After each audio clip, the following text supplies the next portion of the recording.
أحب الكلام إلى الله أربع ولا يضرك بأيهن بدأ.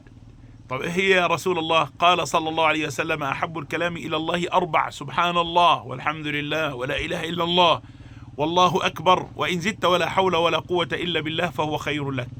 أنا ذكرتك فذكر غيرك، والدال على الخير كفاعله كما قال النبي. واعلم أنك إذا قلت سبحان الله والحمد لله ولا إله إلا الله والله أكبر، هذه الكلمات يصعدن إلى رب الأرض والسماوات سبحانه وتعالى، يذكرن بصاحبهن عند الله رب العالمين. قال النبي الأمين: إن مما تذكرون من جلال الله التسبيح والتحميد والتكبير، سبحان الله والحمد لله والله أكبر. قال صلى الله عليه وسلم: يصعدن إلى السماوات العلى ولهن دوي كدوي النحل، فينعطفن حول عرش الرحمن يذكرن بصاحبهن عند الله رب العالمين. يقول صلى الله عليه وسلم: ألا يحب أحدكم ألا يزال له مذكر عند الله؟ لو عايز حد يذكر بك عند الله دائما وأبدا قل سبحان الله والحمد لله والله أكبر ولا إله إلا الله ولا حول ولا قوة إلا بالله.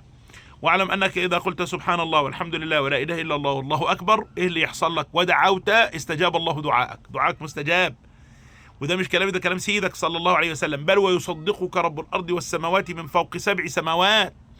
في حديث الأعرابي الذي جاء للنبي صلى الله عليه وسلم فقال: علمني خيرا يا رسول الله. فقال له: قل سبحان الله والحمد لله ولا إله إلا الله والله أكبر. الصحابي قبض عليهم ثم تولى ثم تفكر ثم رجع. فقال النبي: تذكر البائس. فقال: يا رسول الله هذه كلها لله، سبحان الله والحمد لله ولا إله إلا الله والله أكبر كلها لله، فما لي؟ فقال: يا أعرابي، إذا قلت سبحان الله قال الله صدقت، فإذا قلت الحمد لله قال الله صدقت، فإذا قلت لا إله إلا الله قال الله صدقت، فإذا قلت الله أكبر قال الله صدقت، فإذا قلت اللهم اغفر لي قال الله قد فعلت، فإذا قلت اللهم ارحمني قال الله قد فعلت، فإذا قلت اللهم ارزقني قال الله قد فعلت. وإذا دعوت بأي دعاء استجاب الله دعاءك بعد هذه الكلمات الأربع. فذكر غيرك ولا تنسوا من صالح دعائكم، ولا تنسوا المشاركة والمتابعة. أحبكم في الله، والسلام عليكم ورحمة الله.